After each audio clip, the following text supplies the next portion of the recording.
Welcome back to Barely D&D. This is your sort of Dungeons & Dragons podcast. My name is Zach. I am your local Dungeon Master, which it occurs to me I haven't said Dungeon Master in a while. So Dungeon Master. I'm your Dungeon Master. If anyone's new and listening and like, what does that mean? It's the same as 3488 peanut butter. It means post-birth. You know, we do these jokes for so long we forget. Welcome back to the Accidental Adventures. And we have Jaci and Abby today, and you might be thinking to yourself, well, of course you have Jack and Abby. You always have Jack and Abby, but we are missing the Williamses. There was a fire. In my brain, I was like, no, it's not the Williamses anymore. Landon's married. And I was true. like, no. That's true. That's not how that works. We are missing Landon, McMelanie, and Mika. And there was a fire in Canada, and they were summoned to go put it out. So yeah. The big Mike and the small Landon were asked to go. Prevention everywhere. They're missing today. They're missing today, but we have Jaci and Abby for our session. It'll just continue as Accidental Adventures as normal, and Bazz will be quiet and pensive and some crazy Gretta Row. Well, is energy? Is Bazz gonna be like if you're gonna do Bazz, you got to be quiet and pensive, but then also making crazy phone calls. If you just want to give me license to do something really intense in the campaign, I totally can. I do not. That's a y'all give license. Yeah. So anyway, I'm not going to make massive choices with Landon's character while he's gone, but thank you for the invitation. So he's going to be quiet and pensive today. Anytime. And Craig will be quiet and gassy. So that'll just be that. But deadly. But otherwise, we're ready to riggedy roll. I got America. Also, Abby, could you go into your sound settings and could you lower your input a little bit? Just because it's clipping. Just a bit there, Abby. I'm sorry. No, that's okay. No biggie, dude. I mean, it's not the usual issue for you. You can just go to sound settings and then device properties, and you should be able to lower the input amount. It doesn't need to be lowered a lot. Just, like 20%, maybe 30%. Before we get into today's episode, Jaci, you had a letter question. Is that correct? Yeah. So when your character was a youngin, and if they went to the store and they went to the store and got to pick out one Barbie doll, what would they pick? Like Pilot Barbie, Dr. Barbie, Rockstar Barbie, Astrophysicist Barbie. Which would they pick? I've never picked out a Barbie doll. That's a really good question. Well, that's an unfortunate thing that you've never had to pick out a Barbie doll or never had the opportunity to pick out a Barbie doll. I don't know. Never happened. Who's the DM NPC?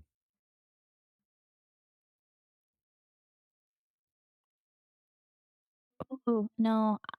I wanted to say Javian, but that's not an NPC. That's a character from the other campaign. Which we were talking about how hot they were earlier. Yeah. Shout out to Javian. Andrew doesn't even listen to this.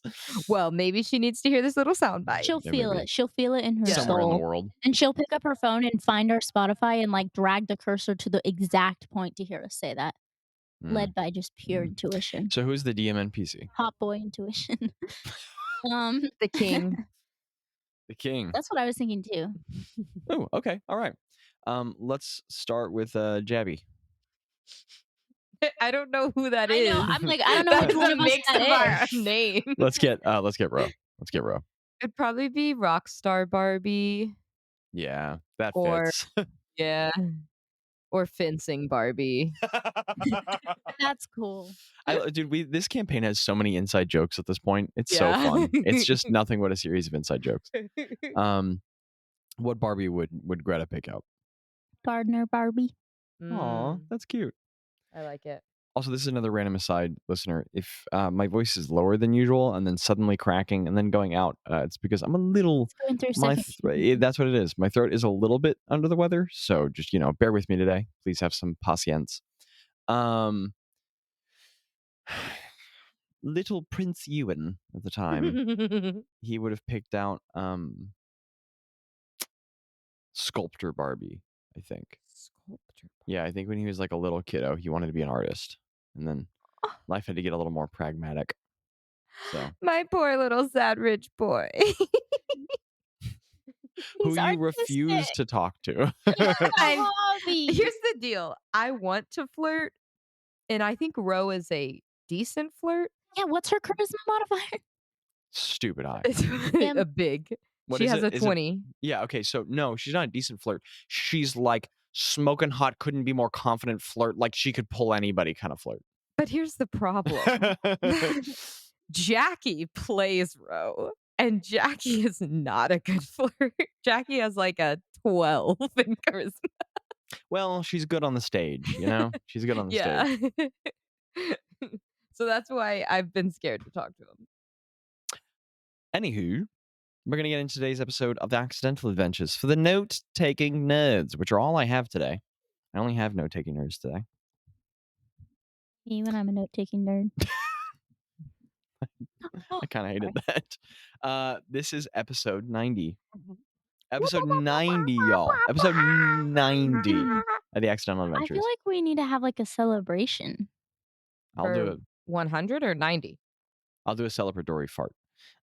This is episode 90. Yeah. Whispers in the Walls. No. Wait, say it again. This is episode 90. Whispers in the Walls. Yikers. Listen. That sounds a little too close to Whispers in the Waves for me. It's a level 10 adventure. A level 10 adventure, everyone. Woo-hoo-hoo. And the date is... yeah, I know. I hated that too, but it came out of my mouth and I'm standing by it, okay? The date is 3488. Police Butter. The date is Bial Adrond. Or Adron. 16. In row, it's like 6:46 p.m. Where? What? Where is it? 6:47 Ooh. p.m. Ooh. Okay, never. That's a good point. Never mind. You don't know what time it is. And the day of the week is Natem. Natem. Not him. All right, I try so hard. Natem. Okay. That further ado, we'll get going, eh? What's the other So- piece of information? Sorry. Oh, the date. Sorry. Yeah. Do you need me to repeat it? No. I always nope. Okay. That's an aside that we don't need to see. Can you all hear the music? Yeah. No. I can't oddly. Okay. I'm going to attempt to change the volume of this music. As Landon has described, it is wildly difficult. That was so funny that you were like, like, I don't know. Like, I feel like you didn't believe him that it You know was what I that mean? difficult. Yeah. And then he No, was like, I "Oh." didn't. And then I was like, dude, it can't be that hard. And then I started trying and I was like, wow, I've never worked with any an interface, software, anything in my life that's been so hard to adjust. Okay. Oh, I don't know if y'all have seen this. Maybe a listener has seen this. Hey, comment if you've seen Jeez. this. But it's like it was some kind of post that I saw somewhere, and it was like a competition to see like the worst. It must have been a video. It was a competition to see the worst volume adjuster that you could make, and there were like ones where it's like you Did the have to, winner like- go to Zencast? I guess so. But it was like one of them you have to like try and like throw it, or it's like you hold down the button and then it like it was just so funny. They were terrible. Well, that entire time you described that, I was attempting to get the music of the song right. So yeah, it works. But Gretta. Oh no. Well, I'm in a nice happy place. Yeah, I I'm in a mean, happy you guys place. are in somewhere wonderful, but you know there can be tension if you want. Good. Just the way you said that. Right. Well, in your defense, I've started a lot of sessions dark ways with that. Like a lot of sessions, I've been like, Greta, you're bleeding, and you know. That's true. Greta. You sit in the Crystal Cathedral. Bazz is remained in the central chamber. He's not ventured into any of the side chambers. Thespis appears to be meditating in one side on his knees, praying. Craig has gotten quiet. He's sort of, I don't know. He's contemplating. He's watching the massive crystal stars rotate overhead. Tello's actually gone to one of the side rooms. He's sat down. He's gone to the one with the many handprints on the wall. And he's just running his fingers over them quietly, thinking. What are you doing in the space?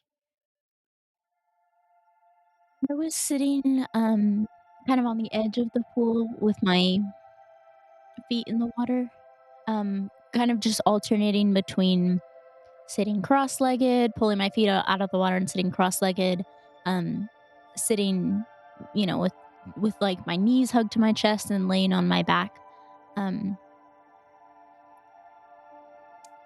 We'll say at some point, how long have I been there? At this point, we'll say that you all have been in the Crystal Cathedral, like proper, the central chamber of it, for maybe like, I don't know, 10 minutes. Okay. She'd probably sit there, and if nothing happens, she'd probably sit there and contemplate for like 45 minutes or an hour. Just thinking and I won't say it's like all kind of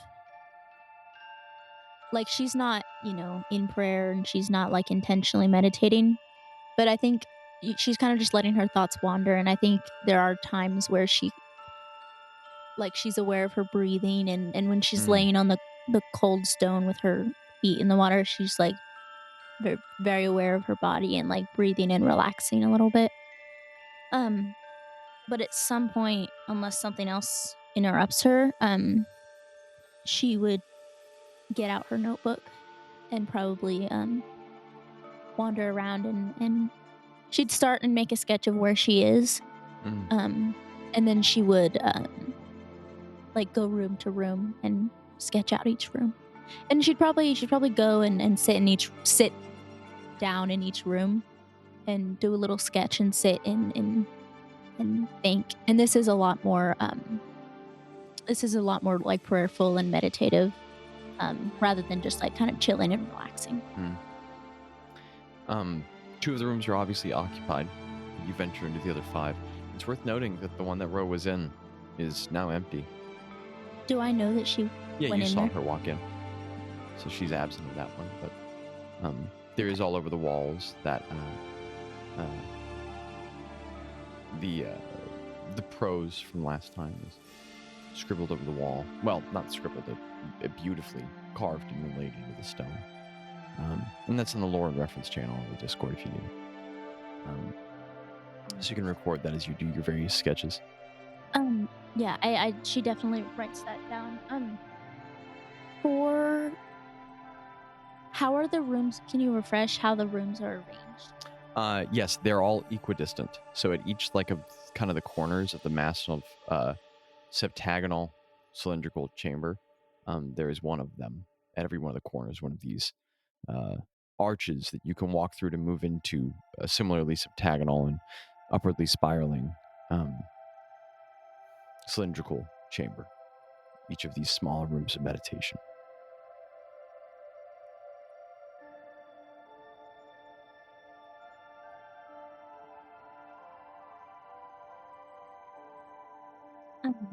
As she gets to the one with Tello, she probably, if someone's in the room, Tello is there's all those thousands of handprints in the wall, and he's just he's standing there with his hand pushed in, and it's like he's trying to find the one that matches his the most.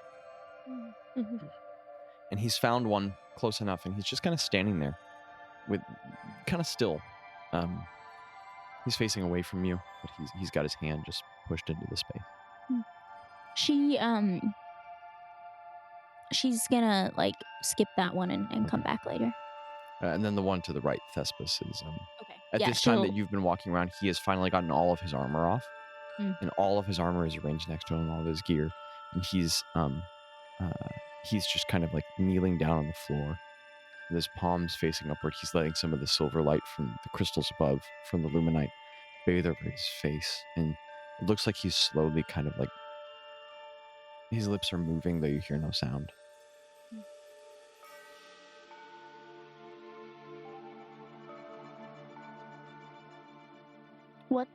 What can Greta see of the room that he's in? I don't remember. His room is very symbolic and beautiful and reflective of who Salem is, because I don't remember. Wait, the room that Thespis is in? Yeah. Is that the one with 10,000 names? Yes. Oh, no, I have... Yes. No, wait, the Thespis room was the handprints one. Never mind. Uh-huh. Sorry. Maybe they Maybe switched he rooms. moved. You want to see him switch rooms? You want to see him do it again?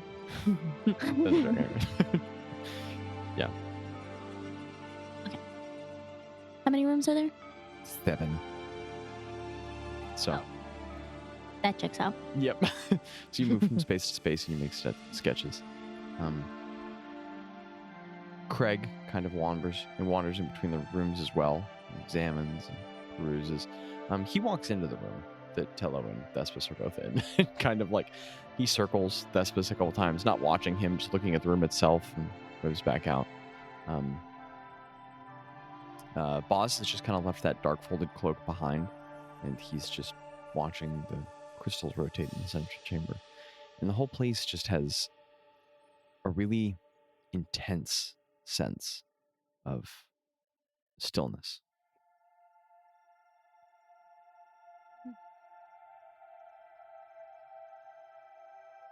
Ro.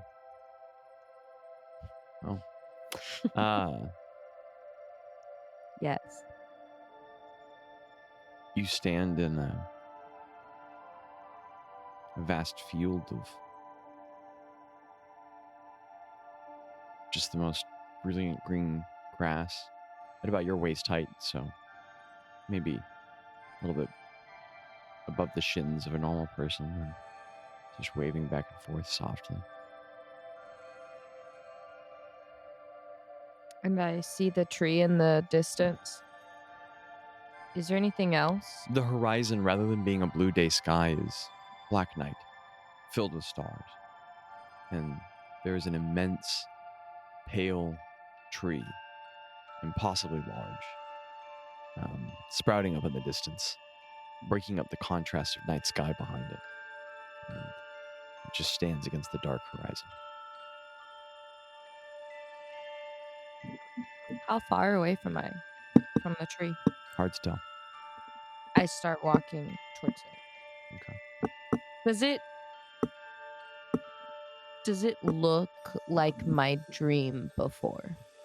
Does it feel like deja vu, kind of weird? Like, have I been here before? Have I not? Kind of. Yeah, perfectly matches. 1-to-1. Yeah, I start walking towards the tree. Like, cautiously, but not super slow. Just... There's this regular cool breeze that sort of like moves through the grass, dances it back and forth, and as it moves across you, your hair like kind of whips around your face. It's also worth noting that where you stand here, you're unarmed. You're not wearing your glamour studded leather. You have on just kind of like typical Zegian robes, Yasmin robes, some sort of like a thin, dark mauve, like kind of silk garment of some kind. And Do you have my loot? not with you. It's just you in the field. And you sort of move with soft shifting sound through the grass, snaking your way through it, parting it apart before the wind muddles it all back together. And you walk for some time. The walk is long, and the horizon is still fixed for all the grass's movement, and it's just very calm. You walk and you walk and you walk, and eventually you approach much closer to this immense tree that soon begins to swallow up most of what you can see in front of you. in the span of its immense white trunk, and its branches reach up very highly into the sky with this impossibly large canopy of huge, brilliant emerald leaves. And starlight is splitting between its branches, making kind of faint, thin god rays around you. You know, to use the term of sunlight spans like that. And the root, sort of like the roots of a mangrove, the tree is stood up off the ground, and below it is this kind of intense source of light swirling and moving. And it just starts to swallow up all your vision as you get closer and closer to it.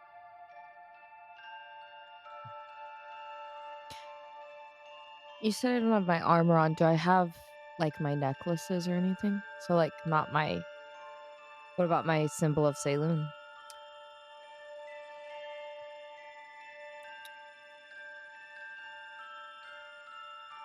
The light like underneath the tree, is it like a pond? Is it like water or is it Do light? you Or... get closer, Inspector, or are you trying to look at it from a distance?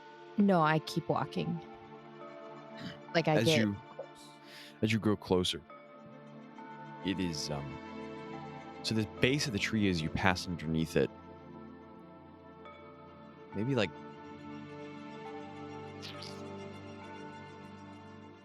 350 feet across, base of this trunk, and it's this spiraling network of huge roots. Each of the roots, the width across of towers. They're all this smooth, kind of like bone white, beautiful marbled texture. No, you can't see any visible bark on that side. It's perfectly smooth, as if stone of a tree, and they spiral upward. They support this huge tree that stands there, and underneath it, the grass continues to grow vibrantly. And there's more and more forbs, flowers, and great multitude of life. The life doesn't diminish here. It doesn't dissipate closer to the source. There's more and more and more. Insects are flying around you. Birds are buzzing back. They're flying. I don't know. Animals. And toward the center, there's a stillness around the pool itself, which is maybe 40 or 50 feet across. When I use pool, I only mean to describe a circumvented circular shape of something unsolid on the ground, because it's just light as if made dense, as if slowed, and it's sort of like a golden white with peels of color. And the closer you grow to it, there's an intense sensation, and it's like in the course of what you're seeing now in this vision, which is much just the reality you're experiencing to you. But I'll say in this one, it's not like a dream. You're aware that this is not your typical reality. You know, you're aware, you remember being in the temple just now. Yeah. It's not quite that of a nightmare or something. In the course of this vision, it's kind of hard to focus on it. Like every time you look directly at it, it kind of like blurs and smears the image a little bit. A bit of a dissonance of the mind.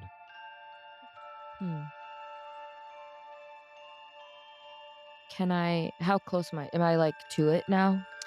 Yeah, you can walk right up to it. As your feet reach the edge of it, like let's say about 15 feet away, as your foot grows closer, the ground just kind of like starts to fall apart and your leg starts to like fall in. And you have to pull your foot back out, and then all the ground just reforms behind it. It's like the vision grew immaterial.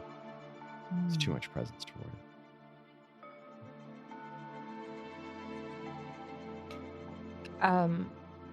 I want to like kneel down kind of and reach out to try to touch it like with my hand instead of just like my foot. You kneel down and you put your hand forward through the ground, and it just pulls the ground apart. It doesn't wisp away like smoke. It's like it all turns into like a fluid underneath your grip. And then as your hand moves back out, it reforms.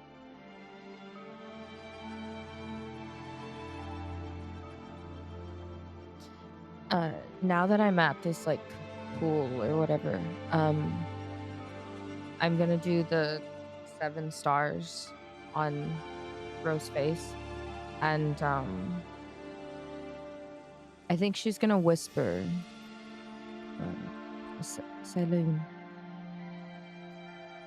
and just kind of sit there and whisper the name Saloon and just kind of,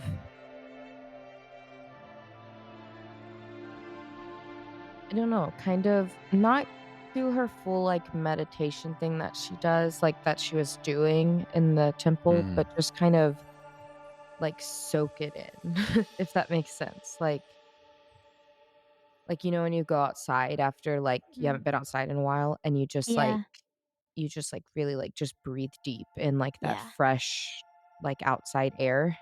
Mhm. I think it's going to be kind of like that, and just sit there for a moment, like kind of on her knees at this, and like kind of staring into this pool and just kind of looking around. It's for some time just very still, very quiet. And feel um you feel like a presence, like a cool stillness come over you.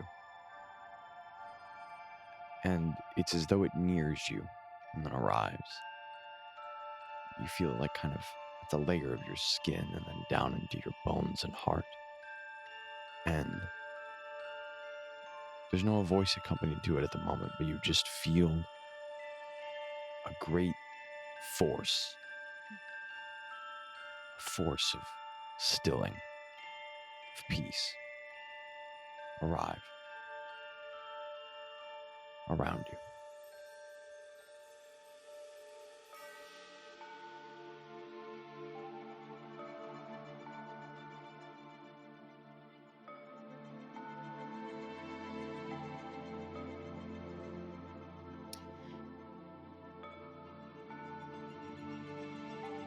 If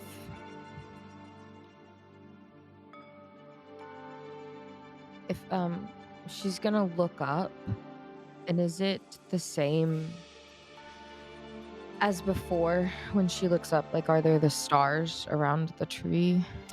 You look up, and the base of this immense tree, hundreds and hundreds of feet across, maybe 40 feet above you at its zenith, just swallows up the view above you.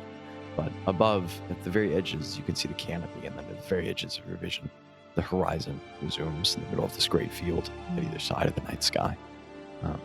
But you imagine that if you traveled back out, you might look at the stars and try and pick out the Seven of Saloon. You know their location typically in the sky. You said if you it's like if you put your foot down, you have to pick it back up. Within certain proximity to that central, Yeah. sort of unbeholdable pool of light in the middle. Like it feels like you're gonna like fall through. Yeah, it just dissipates and falls apart.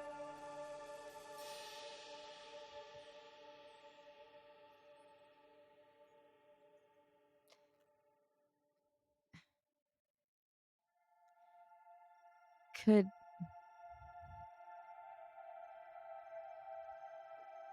I think Ro would like to see, like, after she's sat there a while and this feeling has washed over her and everything,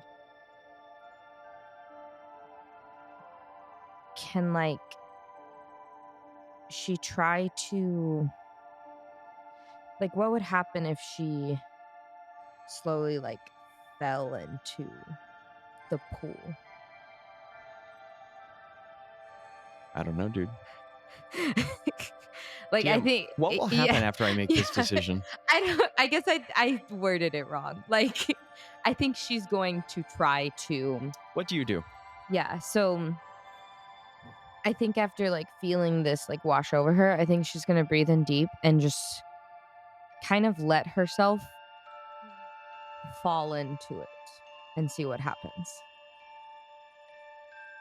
The motion is gradual. It's at first a slight moment, And very suddenly, gravity just takes you as you.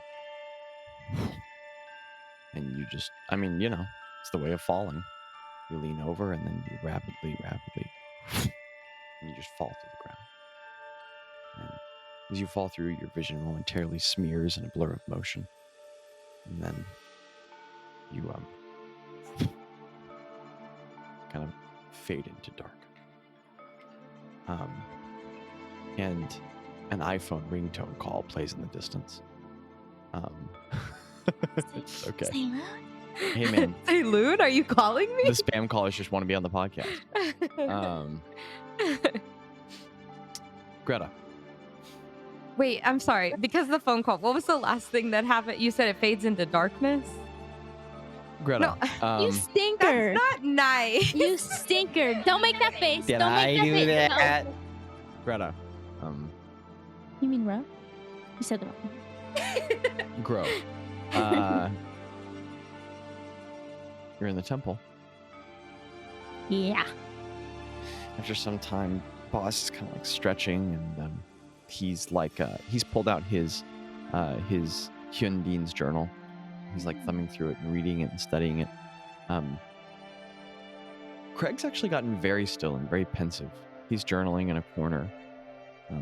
There's more than we roleplay, but there's also not an abundance of moments of solitude, and everyone in the group is taking a lot of advantage, and Craig is just kind of stopped and studying the journal. Tello has sat down in his room, and he's actually gone to sleep, but he's like at the base of the wall, staying in that side chamber. And Thespis is still just quietly praying. Okay. I'd say at some point You say Tello's asleep? Okay. At some point I notice that Ro's missing, and I go and I tell Bazz and Craig probably. Where are Bazz and Craig again? I'm sorry. Bazz and Craig, who are doing their best not to be involved in the plot of the episode. Bazz is sitting at the corner of a wall, and he goes, Can I say that I go up to Bazz, we'll say, and I say, hey Bazz, I just wanted to let you know, Ro is not anywhere in the temple. yeah, I noticed that. That was a good Bazz impression. Thank you. I try. I'm not too worried about it. And Bazz goes, yeah, she friggin' sucks. No.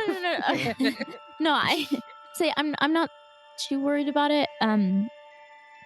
Just because this feels like a safe place, and she probably just, right? Like we disappear sometimes. Yeah. Or I do. I just wanted to let somebody know. Yeah, we'll keep an eye on it, I think. Yeah. Okay. And then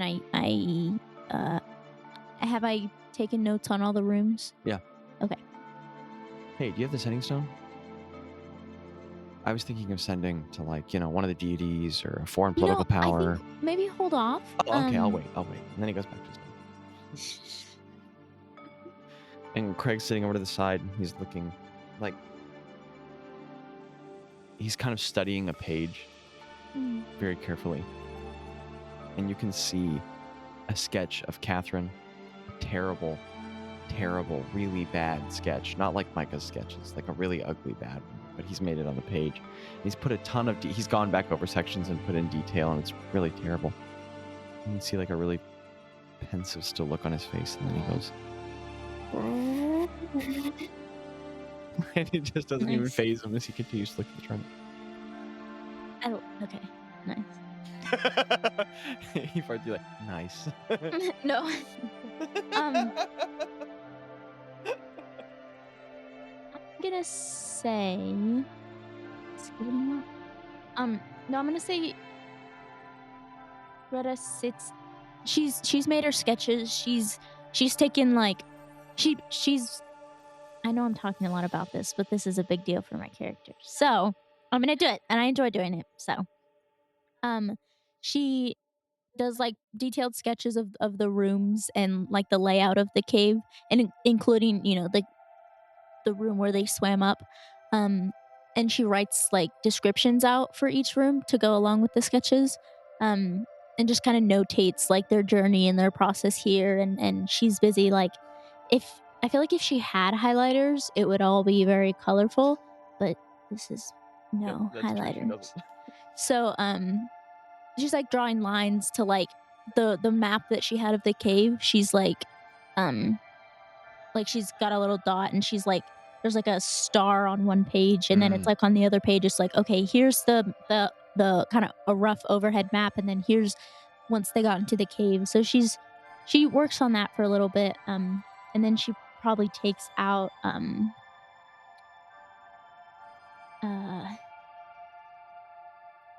she probably takes out her Unsin books and she's studied most of it, you know, like she's pretty close. She's getting closer to fluent, but she just kind of reviews like some basic grammar and okay. just kind of chilling. Sit there and you practice the verb conjugations to yourself. Greta, what is your passive perception again? Like 23. No. I think it was 30, right? Oh yeah. My bad. 15. Fitting. What? Did you just say? Fitting. The light in the chamber is not perfectly even, because it's not coming from one source. It's coming from, 7 stars and 2 eyes in the middle. These abstract representations of these floating crystals at the very top, the zenith of this brilliant, gorgeous chamber. And as they rotate very slowly as they have the whole time, you realize that the dappling of light across the room is increasing. And it appears the speed is moving. And if you choose to look up, you see that those 7 stars are rotating more quickly.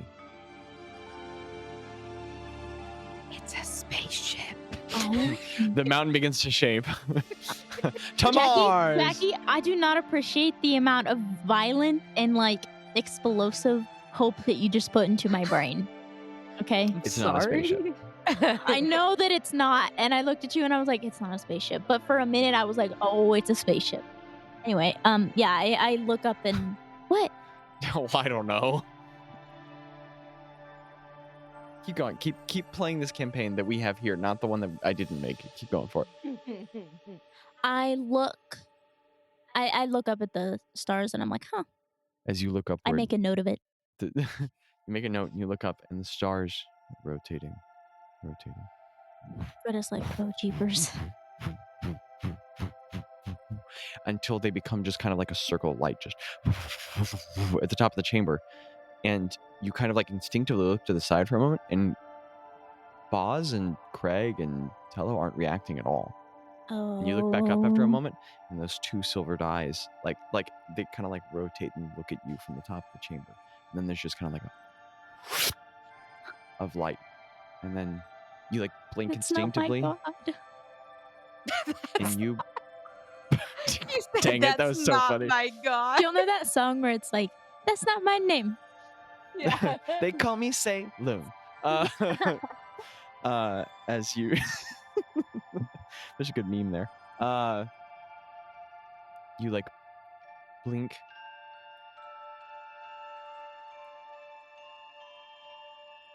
and you're in the Stone Crown Mountains.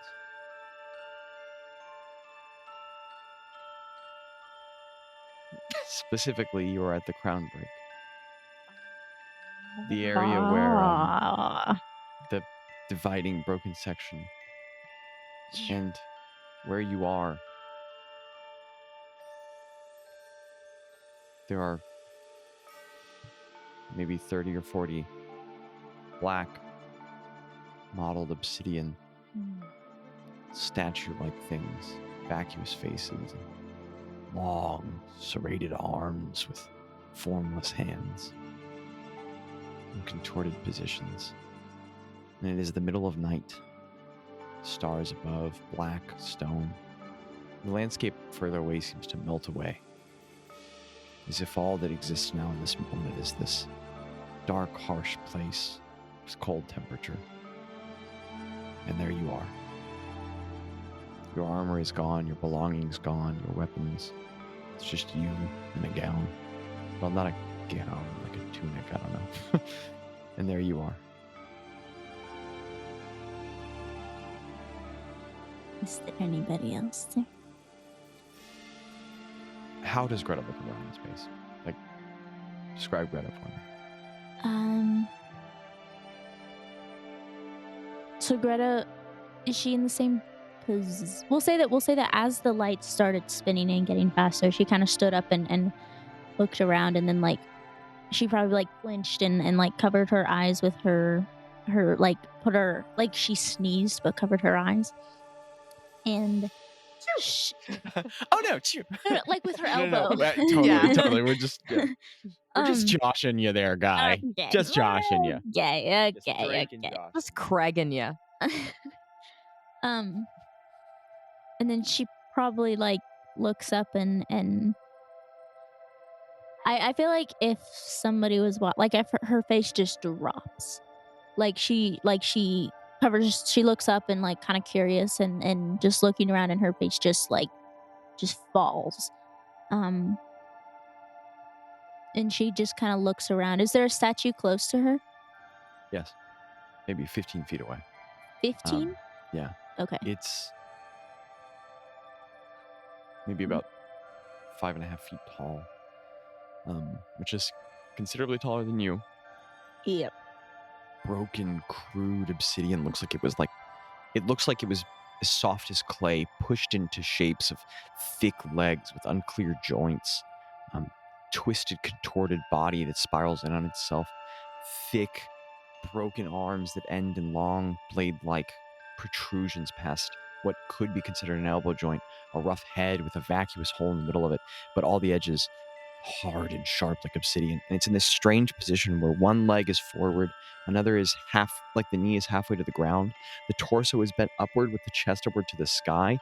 The head turned strangely to a side, if that vacuous hole in the front is to be considered a face.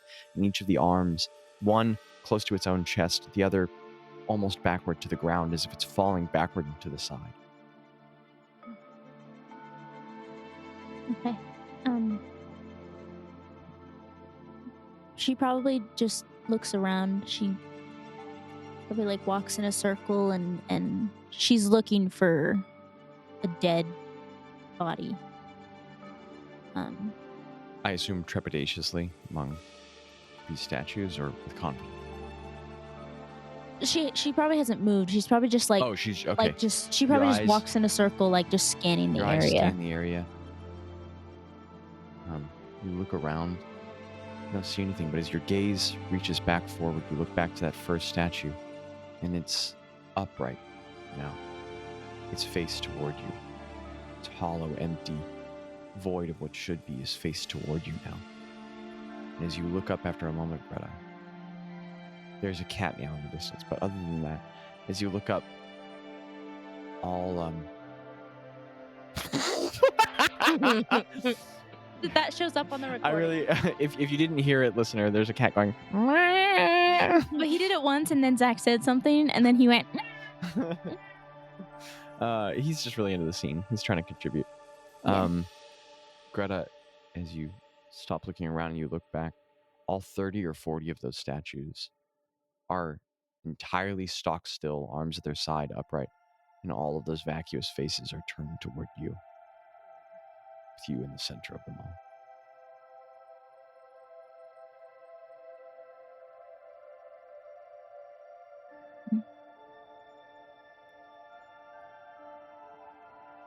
Greta probably freezes and like just continues. Is there like Dude, Nimbus is meowing at the funniest times. should I go? No, I like this. I'm digging it. He wants to go outside, but we don't let him go out at night. Oh, is there like a path out? I mean, beyond statues at every angle around you.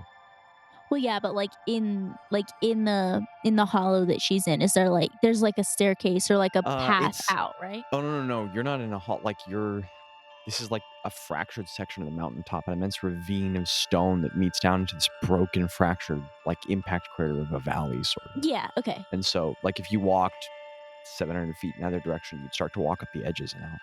But this is the crater, right? Okay, I was imagining it as something different. No problem. But There's a cat inspecting a piece of pie.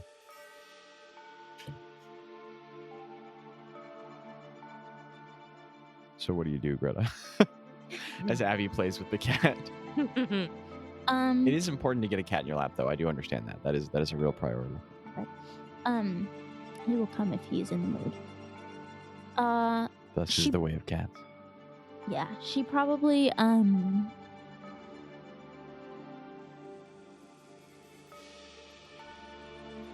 she probably just looks at them.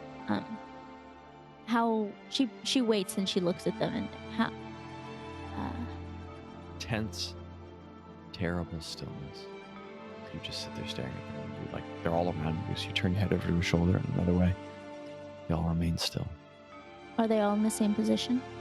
I mean, they've all assumed this upright position, but from this position, none of them seem to have moved. Except on your 4th or 5th revolution of your head, you swear one of the further ones looks a little closer. And in fact, as you inspect a little more closely for a moment, yeah, one of those legs is a little in front of the other one. As if it had taken a stride. How Don't blink. Oh, very good. How long before? How long are the? Does one move again if she keeps watching? Okay.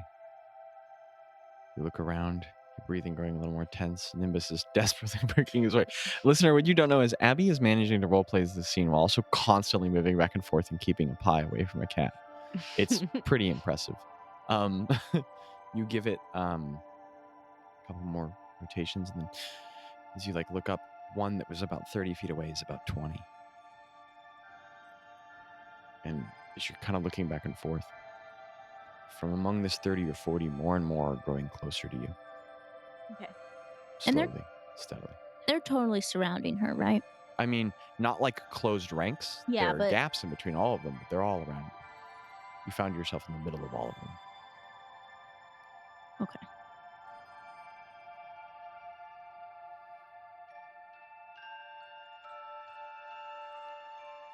I'm gonna say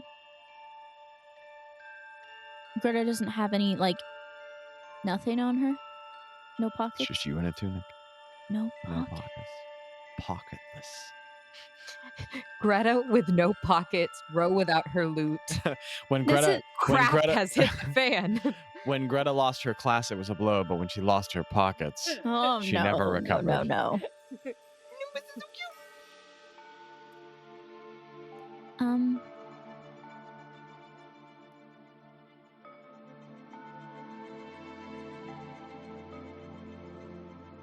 Is there like a rock on the ground?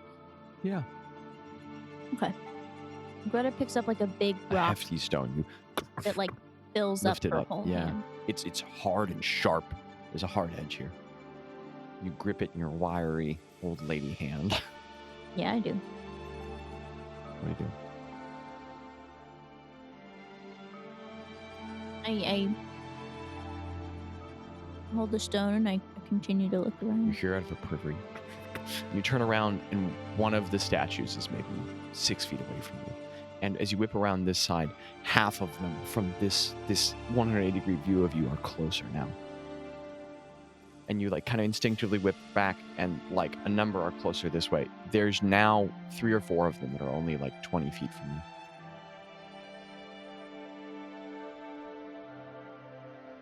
Okay.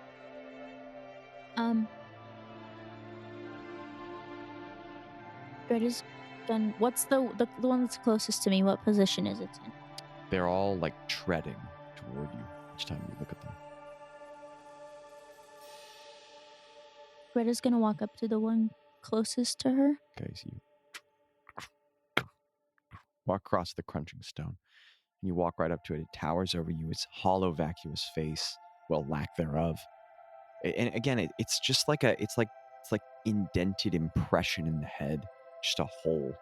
It's kind of looking above where you now are to where you were, frozen in mid-stride. How tall is its face? Or lack thereof? About the height of what should be a face there. Like, how tall is it? Yea, my face high. How tall is the creature? Oh, the whole thing. The height of my face. It's about like 6 foot. Okay. She's gonna reach up as tall as she can, and she's gonna try and About touch the hip, maybe a little higher. Belly button height. Okay, she's gonna reach out and reach a hand then. Try and touch where an arm would be, or where a hand would be. Okay, so your trembling hand reaches up. I- No, confident. Excuse me. Yeah, describe it for me. I don't want to say that she's confident and she's not afraid. But I think that is she aware that this is what's her awareness? Like 17. Vague question, vague answer. Specify Like for me, dude. Like, does she know that this is a dream? Like what you said for Ro? I mean, like, you know you were in the temple. But this don't feel too fake. You can feel the pressure of the stone below you. Okay. Like, you know you were in the temple, but Yeah. you smell that midnight air. You feel the stone in your hand, sharp against the edges of your palm. Okay. Which I assume you're still holding. Mm-hmm. Yeah. Yeah, again, I don't want to say that Greta's like, whoa, rocking the world. Like, she's definitely scared, but I think she...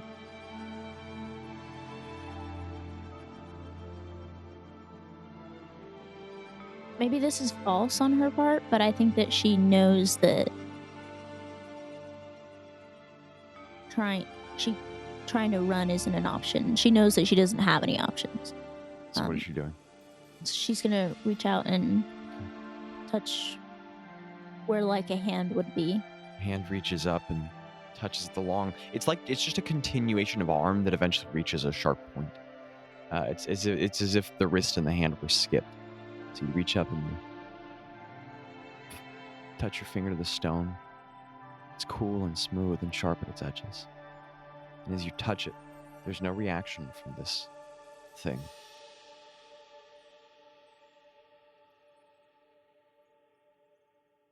And you look up from its arm. You look toward its head. And the head is faced straight down at you. Just a void in the center. I mean, you can see the dark stone behind it, but just... Yeah. Yeah.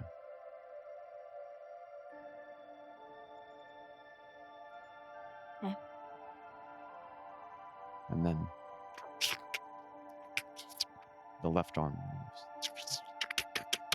And you watch the stone fracture and split, little bits of it falling away as that bladed arm reaches around and it like touches your shoulder. The other arm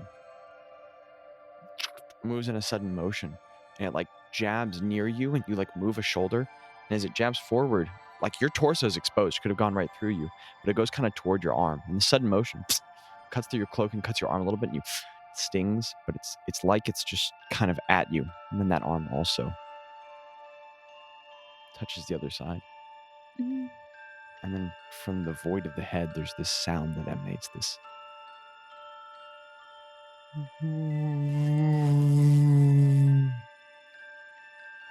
It's kind of baleful low moan.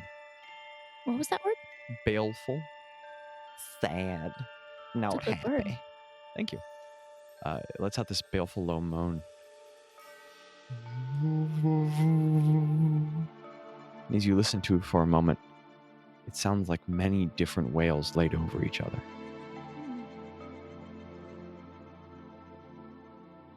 Your head looks around, and all of them have grown closer to you and closing in on you.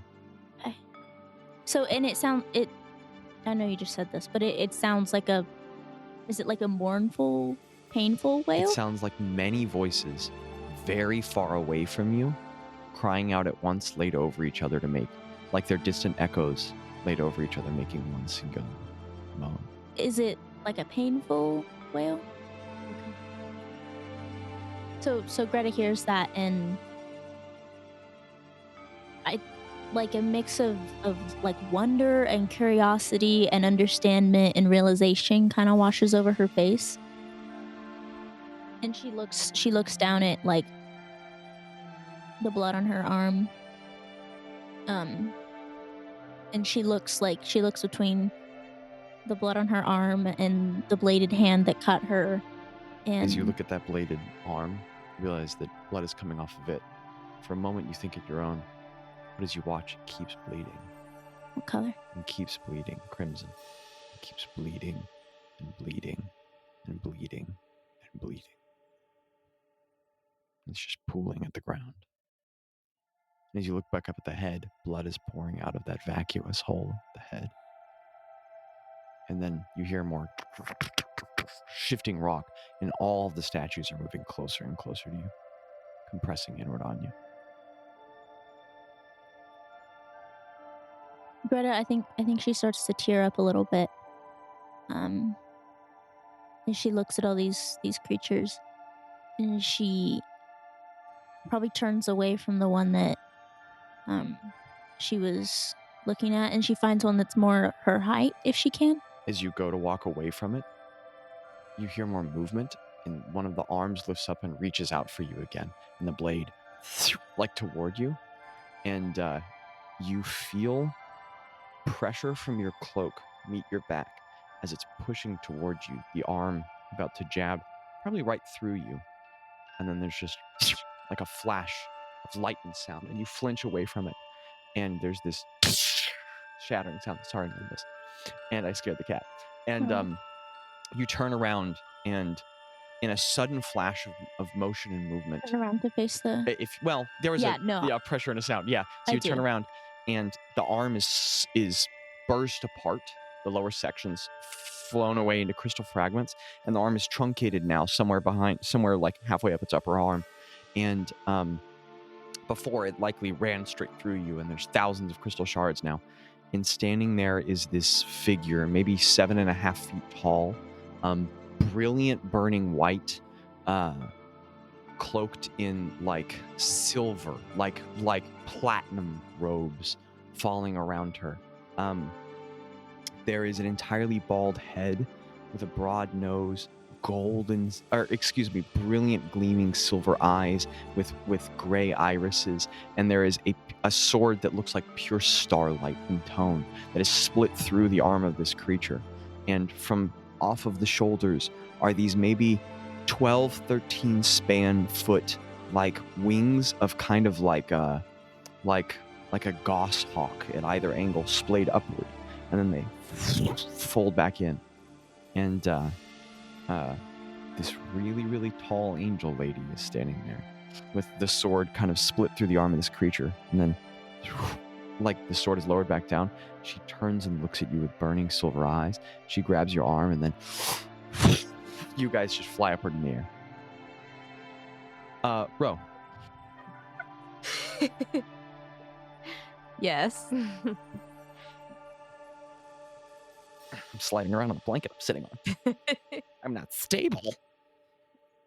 Neither am Also I need to right stretch out my now. hamstring. Okay. Just gonna prop my leg up there. You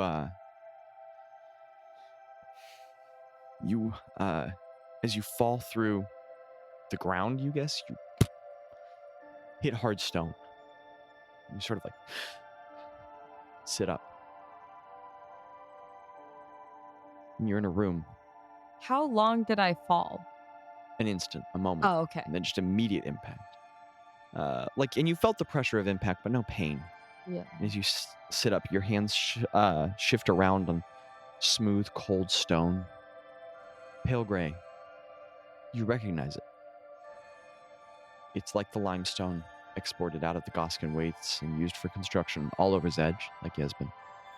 And for a moment, you recognize what's 7? Is it Hep or Sep? Diagonal. think it's sep. Right, it's septagonal, I I believe. think so. You recognize the septagonal tiles on the floor, and there's like a silver trim to them, and you sit up, and you expect to be seated. It's a heptagon. Heptagonal. Sep is 9? No, it's non both. is 9. In geometry, a heptagon or septagon is a 7-sided polygon. How So deeply it's confusing. either. You look at the heptagonal tiles, I guess, and you sit up and you look around, and you expect to be in the cathedral in your home, but you're not. You're in a subterranean chamber whose geometry and architecture entirely reflects the Temple of Saloon, but you're entirely underground. For a second, it occurs to you maybe the one in Biasta, but it is immediately not Biastan stone. The walls are smooth rock, and you're alone in this 4-sided chamber with halls, doors that go to other angles, and you recognize this central stairwell that travels down, and it switches back at another angle, likely leading to above ground. Above, or maybe you're in the center of a tower, many floors of the ground, you're not sure. And there are luminite crystals embedded in the walls, lighting the space in pale white light. And there is a bench by the door, a stone slab bench, and you recognize these to be the sort that are in the foyers of most temples of Saloon, where travelers are always permitted to enter and immediately rest, as soon as a cleric or other clergy might come and attend to them. And there is seated on that bench a figure, brilliant, a blazing white, hard to look at. She's tall, 9 or 10 feet maybe, and you can gain a vague approximation of her face, but it's hard to really depict it exactly. It looks tall and fair and gorgeous and elegant, but if you were asked to a sketch artist to repeat the details, you'd have a hard time placing them. And you can look at her. It's not piercing to see her, but it's like you can never quite focus enough to make out her exact likeness. But it's these noble and soft features. A strong base, but a soft finish upon them. The eyes are like perfect silver. And the hair falls down in white starlight strands around the neck. And she's wearing this long silver dress. And it's, for a moment, you think that she's covered in jewelry at her ears, on her rings or her fingers, but you realize that no, just the joints of her body reflect like diamonds. And she is emanating a light. And you thought for a moment the chamber was being lit by the luminite, but all of its light is being surpassed by her own. And there's pale energy radiating. She's sitting quietly at the side of her room, with her hands folded. Again, you couldn't tell her exact likeness, but you can see her well enough. And she is radiantly beautiful and calm, and she's looking at you as you sit up on the floor of the temple.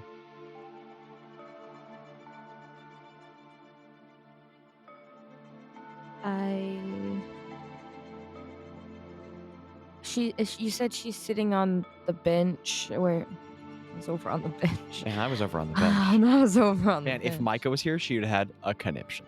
Trying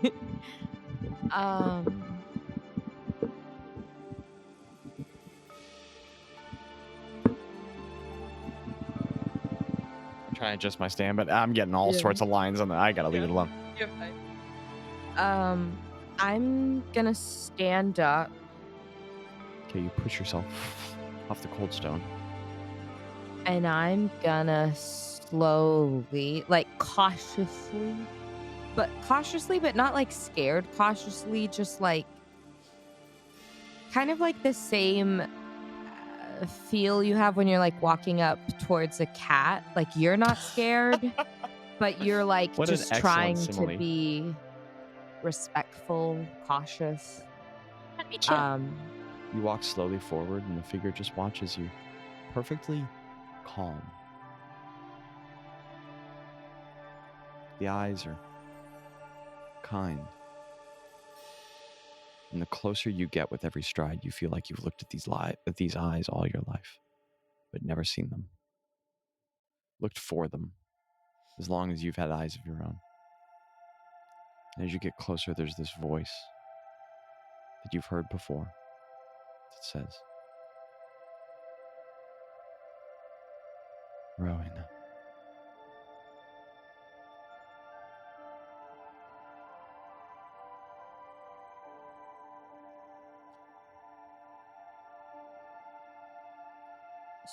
Ro whispers, Saloon. Figure smiles. She stands up now, towering above you, her head inches away from the ceiling. As she strides forward toward you, that light shifts and bathes the room differently.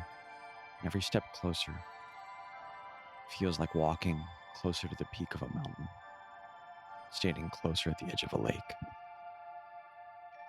looking more and more completely at the sky. She strides closer. She smiles, looking down at you, but not down on you. And as she gets close, she kneels, her head still feet above your own, but much lower to your height. Her hands bend over her knees. She rests there. She smiles and says, I am the Pale Maiden.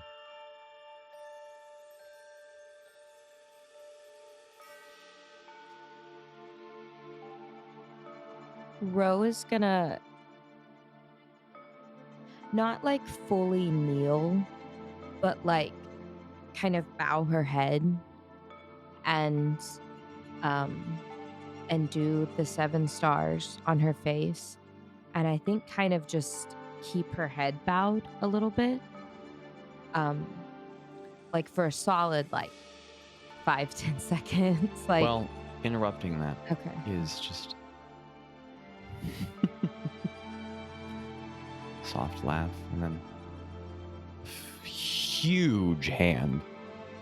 An elegant finger reaches down and touches your chin. The softest you've ever been touched by anyone or anything, but presence and pressure nonetheless, and pulls your chin upward to look at her. The hand retracts, lays back on the knee, and she says, I know your heart. You need no ceremony before me now.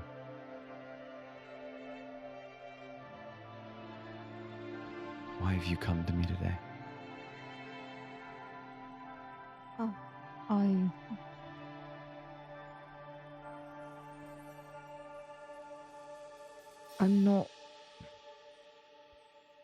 not quite sure. It's all right. For what do you seek me now?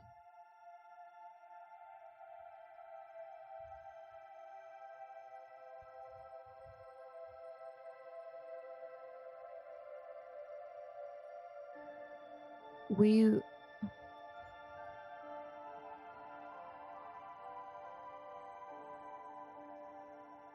were led here.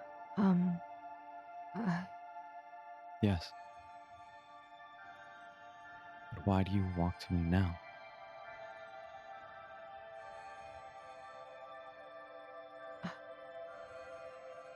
And I think at this point, Ro is like, she's like trying to keep it together a little bit. Like her voice is like cracking, and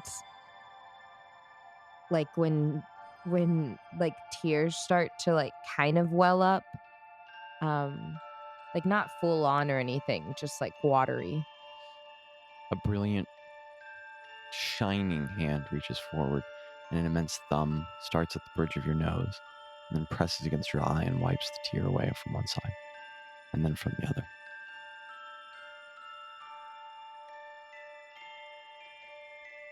And she just smiles at you. And in that moment, you are seen in a way that you are fully seen. In a way that you did not know a person might be seen. She lays her hand back down on her knee.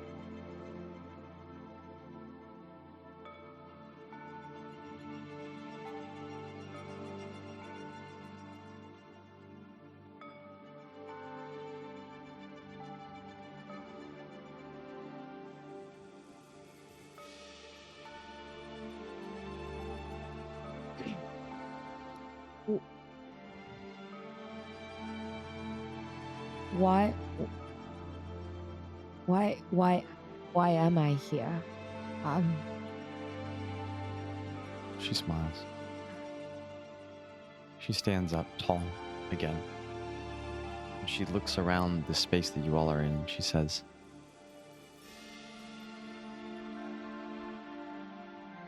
"This was my first branch. I rooted my order in the Goskin Wastes, at the temple to which you traveled. But this, the temple of the East Fields." And you know what she's talking about, the East Fields of you. "This was the first my followers made to greet travelers as they moved from the eastern shore inward to the country." She looks around. She walks over and she puts fingers on the edge of a wall. The wall is lit by brilliant light by her presence. She says softly, "It was almost abandoned. Its stillness, almost consummate." And as she says that, one of the doors to your right opens up and walks out the like kind of thin, ghostly semblance, a likeness of Efmund Kai, decades younger. No armor and robes, walks through with robes, and he walks forward and then through you, his image disapparating and recorporating on the other side of you, and his footsteps just and then through to another room. She says, "But there was one acolyte who waited in the stillness, sought me without answers.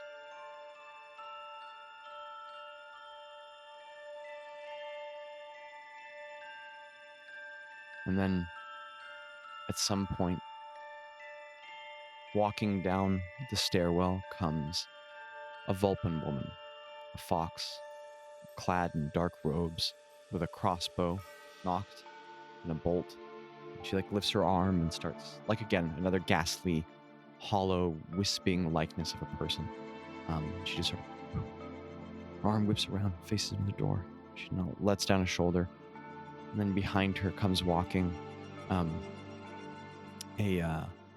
little, oh my goodness, what are they called? Little dragon dudes with little itty bitty ones. Little itty bitty ones? Like a goblin with dragonish. Dragonborn? What? Nope. Like a foot and a half tall. Kobold. Red kobold. Her kind of burgundy color with a little bone knife and ragged clothes. Walks out behind her, a wild look in its eyes. And then, starting down behind that, a man, a bird man, the likeness and shape of a crow, in armor, walks down, also knocking a bow and arrow, but he rapidly puts the arrow in a quiver and puts the bow over his back, looks around the room. And then behind them, another bird person, this largely plumed, simply dressed turkey fellow, begins walking down the steps and looking around the space. And you can hear kind of resonant echoes of their speech, like, "I don't see anyone. Do we know if it's safe? Where might we be? And then from the side, a door opens up and Efmund Kai walks out. And you all hear a resonant echo of, "Hello, my name is Efmund Kai, priest of the goddess." And then the whole, all the shapes kind of melt into smoke. Wait, he was saying that to them? To them. And as you look back at this avatar of Salem, surely not the goddess herself, but this representation was formed you are focusing to visually struggle on, or struggling to visually focus on. There's a smile on her face. She looks at all the shapes. And then she looks to the left, and right after she does, another one of the doors opens, and Efmund is dressed in armor now. And he and Oh, it's also worth noting that as he walked back out of the door to greet these different people, he looked much older, much closer to that whom you all know. And those individuals walk out of the room with implements and up the stairs and out. And she just says,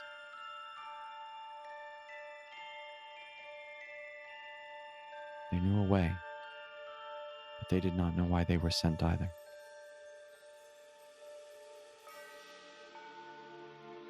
The Holy Hunters. She nods and smiles. Her expression relaxes again. And then she looks at the stairwell, and you hear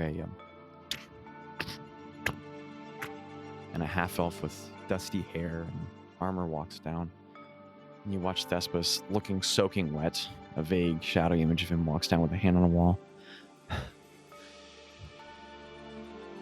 Okay. And heaves a pack over his shoulder and starts walking down. And you look at him, look around in the air. And he pulls a symbol of Saloon out from his neck, looks at it, squeezes it in his hand. And he says kind of confusedly to the air around him, "This is it? Yes. And as the image of him looks around the space, his eyes fixate for a moment on where this avatar of her is now in your current vision. But kind of dully looking past as if not recognizing. It still is there for a moment. And then he looks around the rest of the space and goes, "Hi, Gus. And then he walks through one of the doors and opens it up. And you all are kind of left in the stillness of that moment as the temple's empty again, and she says,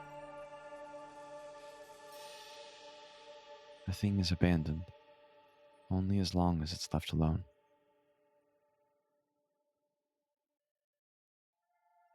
And how abandoned is a thing ever, if it is always seen?"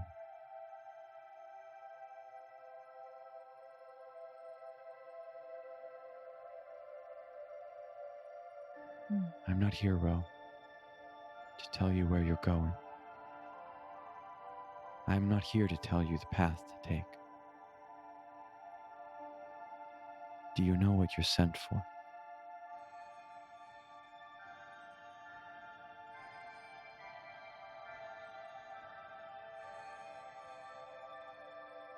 Ro, sheepishly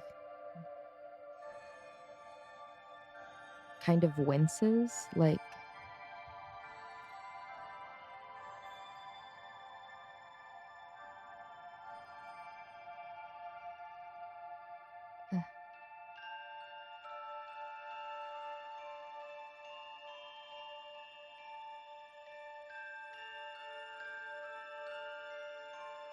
what I was sent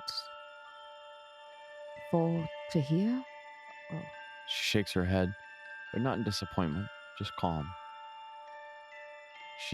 She's had her eyes fixed upon you every time she looks at you, but she locks her gaze very concertedly now. She says, "For what reason do I send you?"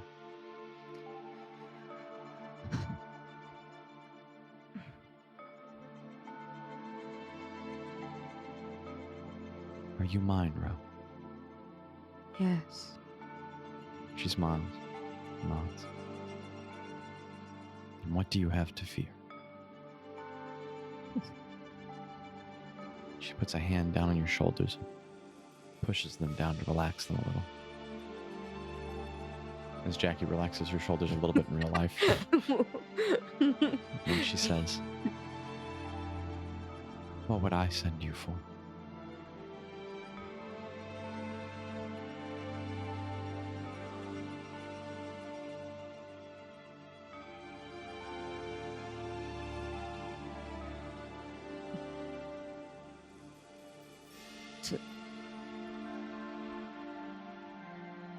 And then she looks back at the door and it opens again, and that wispy vision of Thespis, now more properly clad, looking a bit older, treads back out toward, months older.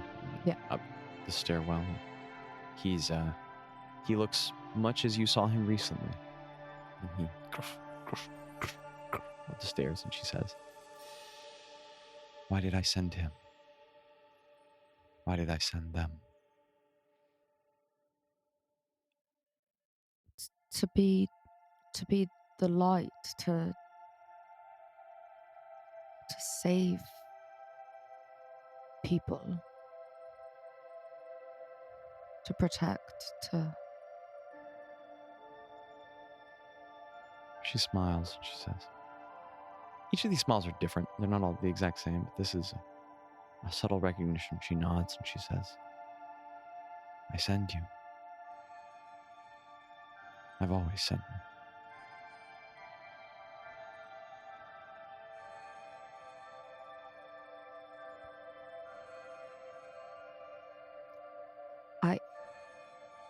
I don't... No, I don't know what to and do you don't next. have to.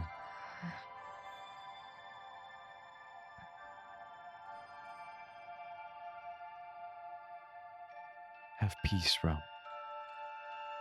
You are not the god here, and you don't need to be. And a cat sneezes.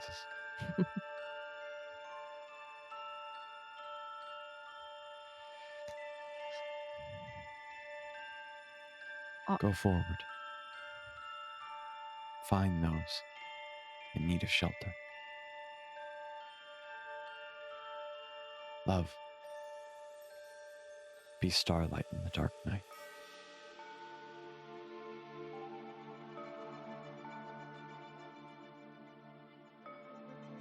Ro takes a deep breath.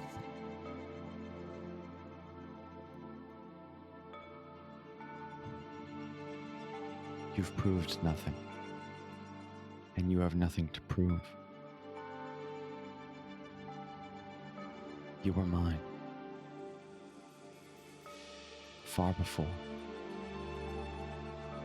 There is nowhere you could go. My eyes would not be upon you.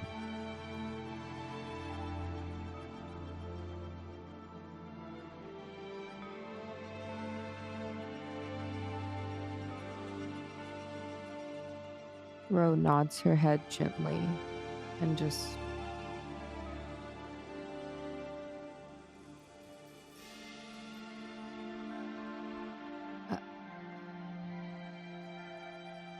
I just want to do the right thing. I don't want to make the wrong decision. That I want to do right by you. She nods understandingly, not dismissing it. She hears you and nods.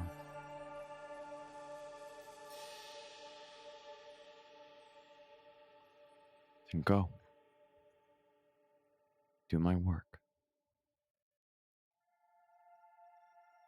But know that I have made you a being, not a doing. I call you. So go. And when the work is too heavy, lay it down. And pick it up again.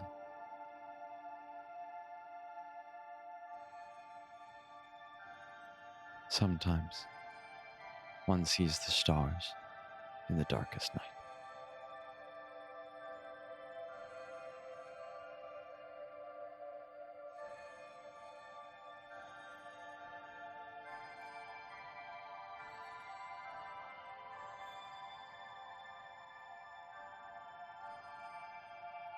And she gestures her hand toward the stairwell that leads out of the temple. Ro takes another, deep breath. This time it's almost like kind of like relief, but also like she hasn't taken a breath in 5 minutes.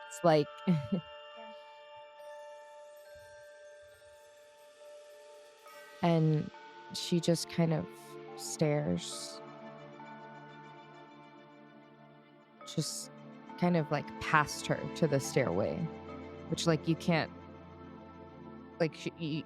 obviously Ro can see her because she's so bright, but she just kind of stands there for a moment, not really in contemplation, but just taking it in, and then steps forward. You walk across the floor of the temple, up the stairwell, switch back again, again. You hear the sound of rain as you tread all the way up to the open portal to above ground. And, Gretta, you land down at the edge of this massive crater. And, you are just suddenly laid down, flat on your butt by this figure, whose towers over you. You look back down at the crater, and all of those obsidian figures are gathered around. Where are we? Small dots. She's flown you hundreds and hundreds of feet up and landed you at the top of the crater. You stand at the edge. And as she stands there, she like lifts the hand that's holding the sword, and the sword just like disapparates. And now, as you all stand at the top of the crater and you look around, the rest of the landscape stretches out before you. And it's like you're truly standing at the stone crown. And the night sky is above. And she's much taller than you. An incredible coincidence for both of you. And she just towers above you and looks down. Calm and empty of expression.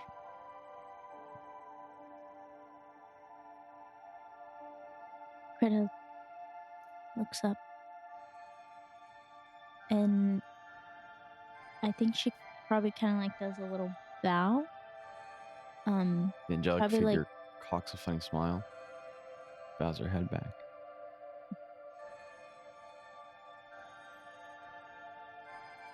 I think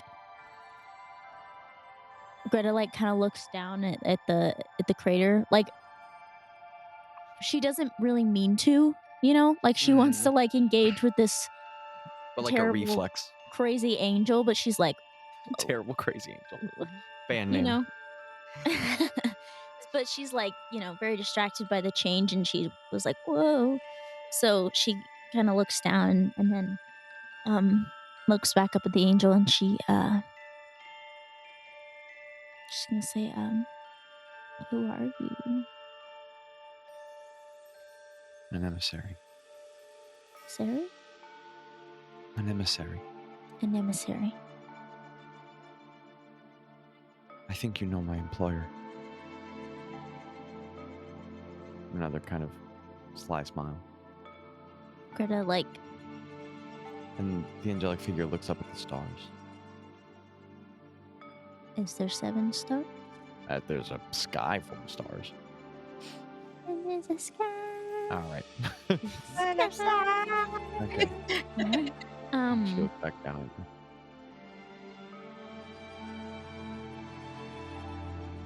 You work for Salem. She nods. Well, work for is probably a bit oversimplified. Yeah. But yes. Okay. What's your name? She, like, kind of, she doesn't roll her eyes because that's far too disregarding and sassy, but she just kind of like, upon her face, there's half of an expression of understanding and half one of being a little amused. She like kind of like closes her eyes for a moment, shakes her head and almost chuckles and says, "That's not what matters here. Can you say that again? That's not what matters here." And she looks down at the crater at all those obsidian things. She looks back at you. You've really stumbled into something, haven't you? Greta nods. Why did I come here? She shrugs. I'm not the Pale Maiden. She stands tall. Oh, sorry, go ahead. Thank you for helping me. She just nods evenly. She looks down at those things and she says, "They're suffering, all of them. Yeah. Their souls, Mm. trapped in stone. Mm. A great sin, a great many sins, were laid upon Yellowbitten thousands of years Can you ago. say that again? A great sin, a great many sins were laid upon Yellowbitten many thousands of years ago." I'm sorry. It's okay. And she continues and she says, prices were paid in, or I can't talk. Prices were paid in blood. Hmm. These hollow obsidian temples behind. Artifacts, remnants of the light that died and the shadow left behind.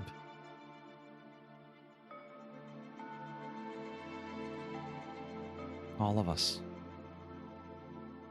face a night, an eclipse of dawn and a darkness.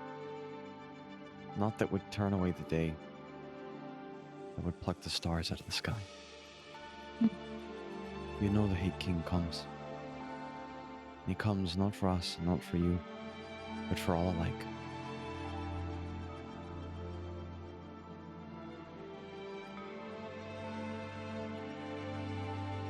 I imagine that your purposes are quite intertwined with those of the deities now. Perhaps, if any can say, with that of the greater one altogether still. She looks up at the stars. I don't know. I don't know for what you're called. I don't know where you go. But I imagine at some point, folk will have to stop running. We'll have to turn and face the coming storm. Mm.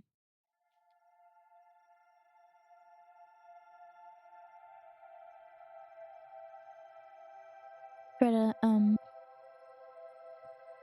she thinks quietly for a moment and she looks down at all the statues. And she asks, did did he do that? She nods. Aye. Hmm. To himself in a way. And then the lights flickered in the house. What do you mean to himself?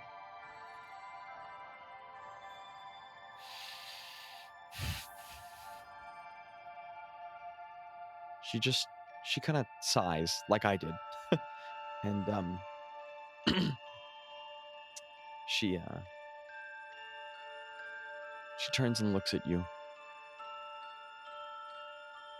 She says, imagine you can inquire many interesting legends and myths of the gods later. But time might be a bit precious slimmer than it seems.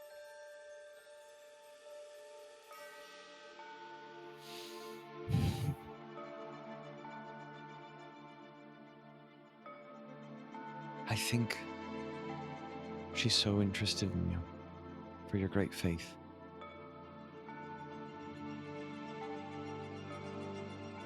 What is the angel looking at the sky? At you, At you, okay. Gretta.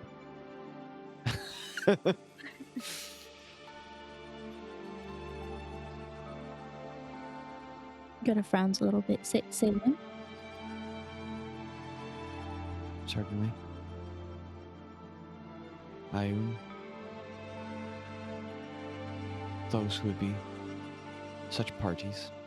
I don't know. She kind of smiles a little wryly again and says, different department. But Greta looks at that. anyone looking for the truth in between the stars, anyone listening to the whispers in the waves, anyone pulled by that old song, I imagine ends up focusing on some of the same bits in the end.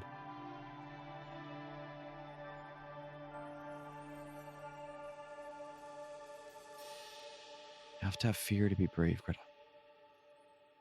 You have to have doubt to have faith.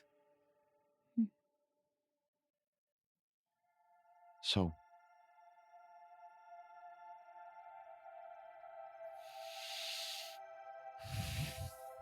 have faith.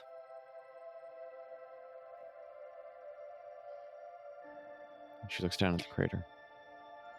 Greta nods quietly, and her hand kind of reaches to where she used to wear her holy symbol, and it just kind of like rests there, and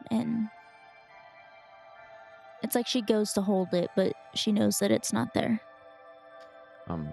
Greta, you reach up for that empty space beneath your cloak, and your hand meets a solid object. What does it There's feel like like? weight beneath, metallic. What's the shape of it? Your fingers trace over something kind of long and round, and it's some sort of a geometry. I'm sorry. Why did you stifle a laugh just then? That was funny. It's some sort of geometry. Okay. 'Cause They all are, aren't they? she feels that, and she looks up at the angel. And as you look up, she's already looking at you. It's kind of startling for a moment because she wasn't when you looked away. And as she looks at you, her face is very stern, very serious. And she just says, "Don't give up the fight." Hmm. And then What'd she say? Don't give up the what? the freight train. And then she looks back up at the sky. The fight. guessing- I'm just being sassy. The fight. Oh. And she looks back, and then a train goes. I thought you said flame. I thought he said faith. The fight. So you thought faith. I thought flame. thought it was you freight said train. freight train. Don't look up the fabulous. She turns to look at Greta and she goes, Is that what Greta, celestial sounds like?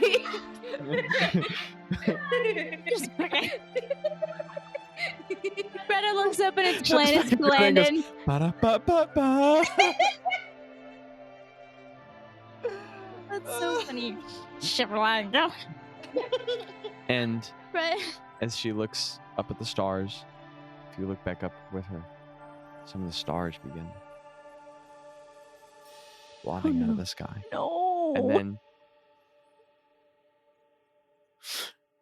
Greta, you're sitting up at the edge of the temple against a wall. Okay. Her hand. Ro, you walk out of the stairwell at the temple, and you tread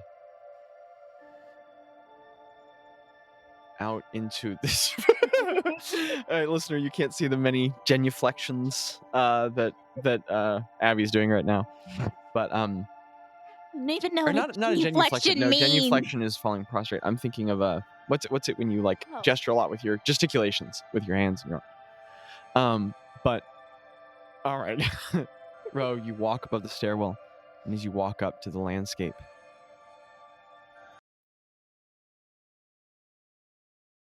there's a great field, shorter grasses, completely barren, and rolling in over the distance.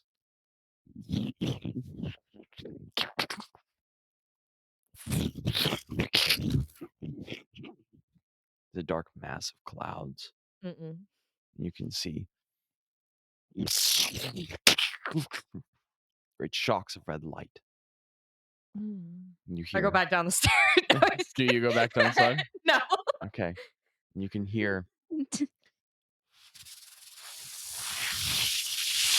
rainfall starts falling as it falls around. It's too dense. As it strikes against the edge of your cloak and down your skin, you look down, and it's raining blood. Yeah, I knew that was coming. And you just hear.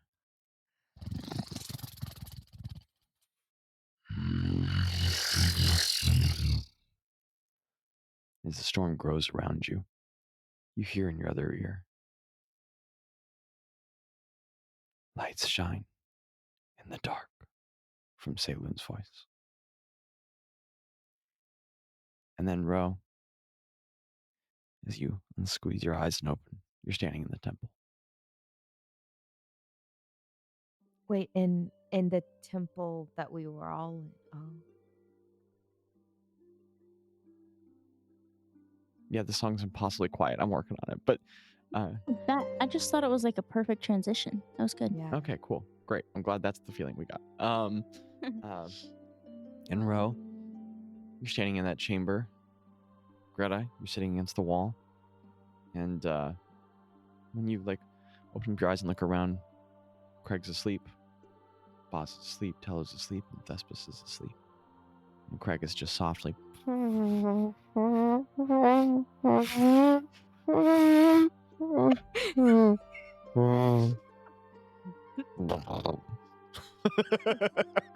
And he shifts a little bit, and you go, it's the sound as the smell reaches over to you. Zach continues to roleplay farts for 10 minutes. I have directions from Mika. When she's not here, I'm to roleplay farts. Okay. Bring it up with the big mic. Okay. As soon as Greta wakes up, she takes her hand and she like Metal. yeah. She looks around like kind of nervously in the room. Everyone's asleep except for Ro, who's standing there in the doorway. Just yeah. Wait, really? Ro's in the doorway of the other chamber. Wait, am I in the doorway of the chamber that I was? Girl, you back in the temple. I don't know what to tell you. You're there.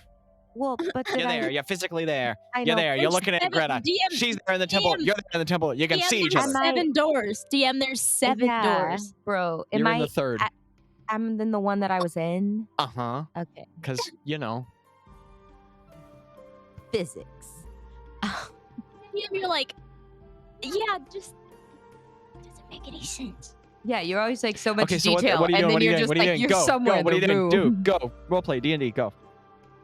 I think I take in too that everyone's asleep, but I'm looking. Greta, what does your face look like? No mish. Flabbergasted. What? Flabbergasted. I would say my She like Rose is a little too. She's almost like out of breath. yeah. I feel like Greta like wakes up and her hand flies to her chest and like she like makes eye contact. Just she like scans the room super fast and she makes eye contact with you and she like scrambles up and scurries over to you. Like I feel like I don't know what Ro does, but Greta like looks at Ro and she's like, wait a minute. Like something happened. I think I scanned the room, looked at everything, looked at you, checked to see if I had like my loot and my everything. Counts her 7 necklaces. 14 now. They're doubling.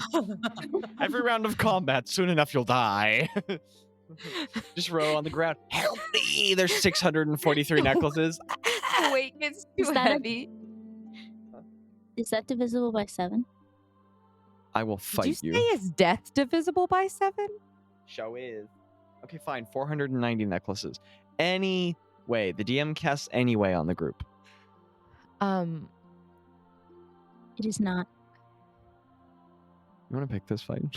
Ro looks at Greta as she's running over. Ro Like looks Well, at no, like, Greta. Like Greta looks at Ro and she And probably she sees. looks at me. Okay, And I stinker. look at him. DM. She looks at don't Ro. make me and use my ring of silence. She can. And she then nothing happened for the rest of the recording. Greta can tell that Ro is freaking out, and it's on Greta's face that she's freaking out. So she like sees Ro, and she's like, "Oh, she's freaking out. I'm freaking out." And then she like walks over. Yeah, Ro's gonna like beckon you to come in a little bit into the Oh, chamber yeah, so we yeah. don't wake everyone else up. Yeah. What happened? Why? Huh? What? Huh? Have I been gone? Or Yeah. DM, how long has she been gone approximately? Give him approximate check. Well, you're not sure because you had your own vision, so it's a little unclear. But if you had to Von Quizicate, you'd say that before you started having your own vision, it was sort of like 30 minutes, 40. But you're not all that good with time. Okay, so yeah, you went into this room and then you were gone for maybe like a half hour, a little more, and then I mean that's at least how long I know. And then I went away. Wait, you went somewhere too? Yeah, I went somewhere terrible. Where did you go? Oh well, I went. It was like multiple places. Yeah. But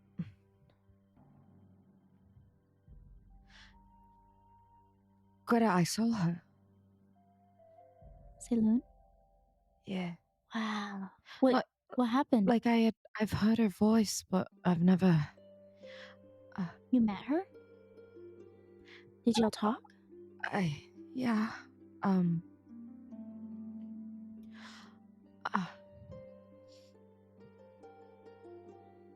I was in the temple and What temple? her first. Wow. And the holy hunters were there, kind of, You saw but the not whole- really. No, I didn't meet them. It was like I was watching something from afar, or like a Okay. memory. But then I came. Now, this is great roleplay. We also do have the opportunity of just saying that they told each other the things they saw. We can't guess recount so. it all, but the listeners also did just hear all of that happen Yeah, as you're well. So right. just, however you guys want to handle that, just the option. You can hit on the highlight moments if you want Yeah, to that's relay what the I was emotional gonna experience, but you don't have to be do. like, and then say Loon turned, and then she breathed, and then she smiled. Before I ended up back here, though, it was him. Did he say anything? No, but I felt it. I'm sorry. Do I see her necklace, or did she tuck it in? Have you pulled a necklace out? Oh, it no, was she hasn't. under. Yeah, she Oh, it still was, like, hasn't. under. Oh, no, you haven't, sneaky girl. I was just You wondering. ain't seen nothing, sneaky girl. Where did you go? Did anyone else go? I don't know. Everybody was fine when I left, except I knew that you were gone, but I wasn't too worried because I figured that Salem had taken you somewhere. I don't know. The stars started spinning really fast, and then I was, and I recount everything to Ro, and then I get to the part about then I tell her about the angel and the bad guys and all of that, and I probably give her some context, like I give her the context about like Walter and what happened there. Okay, so that's new information to Ro. Mm-hmm. Is that new information to Jackie? If Jackie's unsure, then probably. So tell Jackie what Greta tells Ro. Probably. Okay, so Greta starts out I by know saying about a little bit, but Greta starts out by saying that she was in this she describes the cavern and she described or the crater and she says long time ago, before I got involved with the hags, I had been kind of adventuring, kind of researching, kind of doing a job there with a friend, and one of the creatures killed him, and it almost killed me that way, but and then she goes on to describe the angel. So it's very brief, but she mentions that, and then she gets to the part about what the angel said about faith, and she describes, and she told Ro that like there's like I woke up and there's a weight, and I don't know what it is. I'm scared to look at it.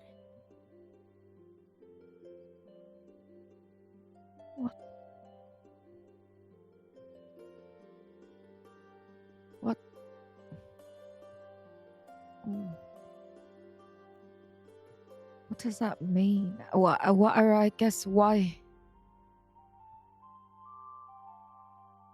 No. I don't know.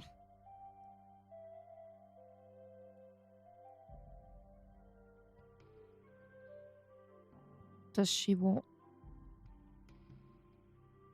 you to be like F. Kai or Thespis or... I don't know. Nimbus is playing with a plastic bag on the side of my backpack. Please keep going. I'm gonna say Gretta. She feels like around her neck to see if there's like a cord or anything. There is. Okay. Is it a cord or is it a No, chain? it is a chain. She Light, She- but metallic. she pulls it out, and can she pull it over her head? You pull a golden chain Oh. over the ends of your neck and hair. As you pull forward, the chain is in your hand. Do you keep pulling? Mhm. You slip a medallion out of your cloak and it hangs back and forth. And in your hands, hanging from between the chain, is this interesting ovular shape of an eye. And then within the center of the iris, an eye turned on its side. And then in the center of that for the pupil, another eye, and a smaller one until it gets to truly faint sizes. And it's this beautiful, thin golden eye. And set within the sclera and the color of the iris are these thinnest plates of semi-translucent crystal, pure white, as you hold it there. Do I recognize? Give me a religion check. Do I recognize? Give me a religion check. Guys, these are the first two checks of the session. I was just about to say Jeez, that. dude. Roleplay. Sorry, I dropped my crochet hook. That's the exact sound that a hawk makes.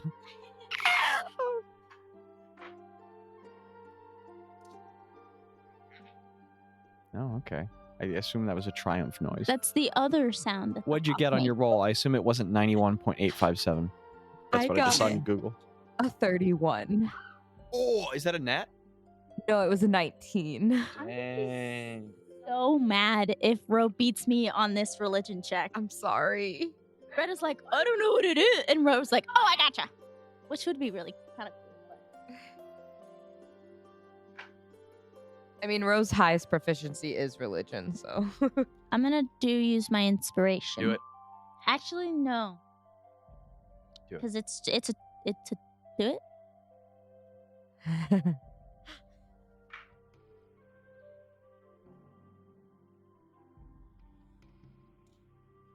It's a 28. Ooh.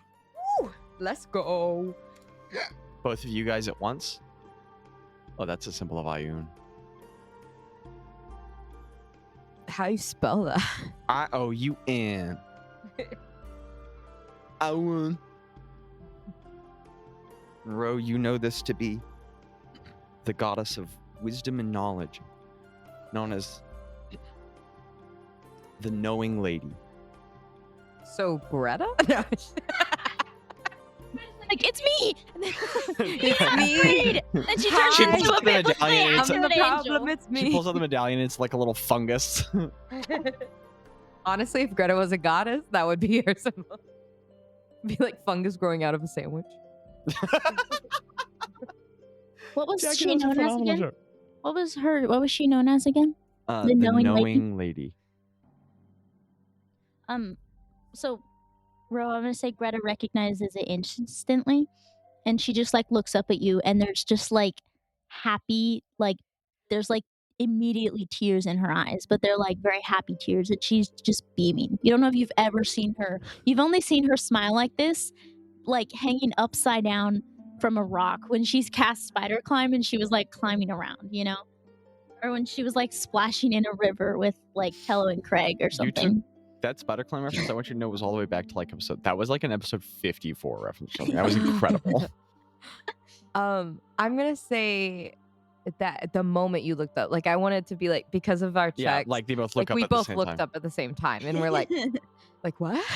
Yeah. And I think Ro was like, when she looked at you, it was like very, it was like a weird, curious thing, and her facial expression went from like, I know what that is, to, well, that's kind of weird because I was talking to Saloon and wearing a Saloon temple. That's weird. Like, she's going through this so fast, and then she sees that you're smiling, and so she just kind of involuntarily like smiles back, like she matches the Goldfish. energy. Sorry. The snack that smiles back. Sorry. Please keep role playing. I'm sorry. Damn, that's unnerving. Yeah, I'm sorry. She kind of smiles back involuntarily. Goldfish. Goldfish. Yeah, like she just matches it. Like, she's just I think because, like you said, she hasn't seen Greta this way, especially in a long time. Yeah. And she just matches that energy, and she's still confused at why it's this other goddess symbol and we're in the symbol to Saloon and all, but like she's happy somehow. And Greta, you are holding the symbol in your hands. So Greta, like, very quickly, she probably sees Rose's confusion, and I love there's so much like I love all the intuition going on, but I think it makes sense. Yeah. But she like explains she takes out her notebook and she shows all the notes that she's been taking, and she tells Ro about what happened. Probably like kind of like she's like getting really excited and she talks loud, but then like she remembers that, okay, they're trying to be quiet because people are sleeping, and then she like quiets down. But she like explains the whole what happened in No, that was Newport. oh, sorry. Yes. Yeah. Yeah, that happened in Newport. Wait, and where? Oh, Newport. Yeah. And then she explains all of that. So you have the necklace, Greta. Ro I don't know just what to do with it. she just kind of stands there, like she's like,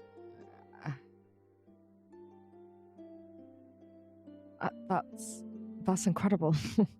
Yeah, I'm with you. I don't know why it happened in, it's a temple of Ayun, not of Salem, but Well, from what you said and what I gather from what the angel lady was saying, mhm.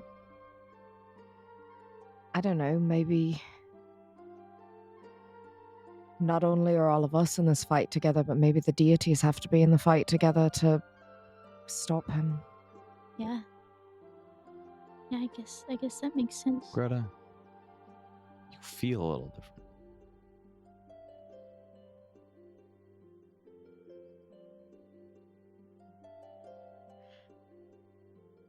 Yeah, I roll for clarify. Something going on in your fingers. I don't like that. You got a feeling in you. Got an itch, you gotta scratch it. Fireball. No. The temple blows up in flames.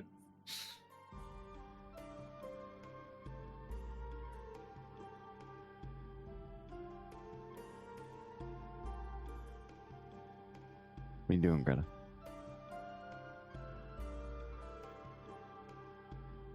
I think Greta, she kind of traces. Well, her and Ro are still talking. Okay. Yeah. All right. Well, then I'll just note that you feel different. Okay. I didn't do it hard enough for that to show up on my mic. Oh gosh. Okay, that showed up on my mic. My skull is really hard. It's fine. Anyway. Greta, Yeah. do you... how do I put this? Can you use that? I don't know. Like how you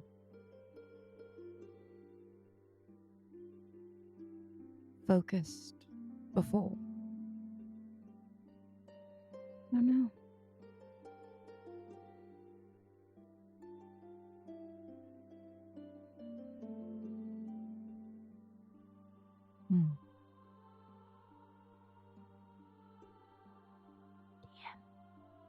What's up, player? Do I have to attune to it? Nope. You're connected. Okay. I don't know.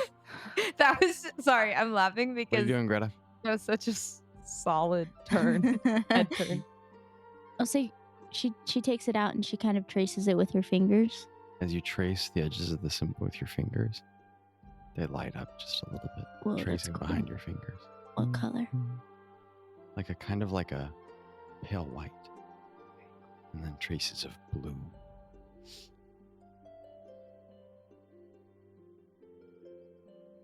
So she traces the eyes and she traces them as they kind of fade into. Themselves, like a fractal pattern. There you go. Yeah. As your finger does it away from the symbol, they keep tracing in the air. There's a bit of illusory magic follows behind your finger. She does that for a little bit and she looks at Ro kind of like kind of scared for a minute, and then she kind of closes her eyes and she lets her fingers like kind of very slowly like almost kind of dance and fall from the tracing the pattern of the symbol into the like the patterns that her mom and her aunts would trace on her as she was falling asleep. And she it's the same patterns that I think, if I'm recalling, that she would use to cast the cantrip light. And as she kind of switches from tracing the symbol into tracing the pattern for the cantrip the way that she would do it, she kind of like closes her eyes and takes a deep breath and kind of like recalls the casting of light. And as your fingers... She kind of, she like turns No, her... I thought you were done. Please. She turns her hand from like downward facing the symbol to kind of like upward. So it's... As you open your eyes, daring to look, the ends of your fingertips are shining with light. And Gretta, you have cast the light cantrip on your fingers. And I'd like you to get out a pencil and write down 10th level cleric on your sheet.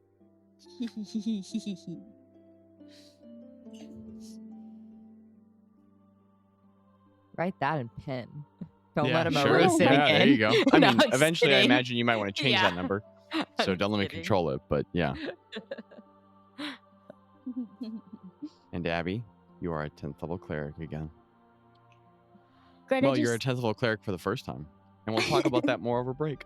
Oh, I say as Greta does this, I think Ro with Saloon talking about like being the light and everything, and then seeing Greta cast that and Greta casting for the first time in quite a while, I think Ro just like kind of like chokes up a little bit and just doesn't say anything. She just watches you do it and just kind of stands back and lets you let Greta do that. As Greta does that, she kind of looks up at Ro with that same like, it's like the same look in her eyes, but there's tears like streaming down her face, but they're like happy tears, you know?